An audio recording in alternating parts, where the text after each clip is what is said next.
Matapang na sesame oil, mailuya at malambot na hita ng manok, sobrang pampalakas ng sesame chicken ngayon ay naging chips.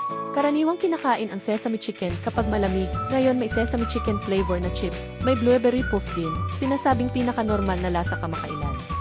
Gusto mo bang subukan ang sesame chicken chips? Bakit? Mukhang kakaiba ang lasa. Kung bago gusto kong tikman. Kung gusto mong tikman, kailangan pang sambahan. Wala pa raw stock, at long tindahan ang pinuntahan, bago nakabili. May bahagyang lasa talaga ng sesame chicken, may beer flavored chips dati. Kumusta ang lasa? Talagang may lasa ng beer, mas mabuting huwag magmaneho pagkatapos kumain. Buti na lang beer flavor lang, hindi kailangang mag-alala sa alcohol level. Puff na paborito ng Korean stars, may bagong blueberry flavor asin tamis, milk tea puff na medyo matamis. May lasa ng milk tea, pero para sa akin matamis.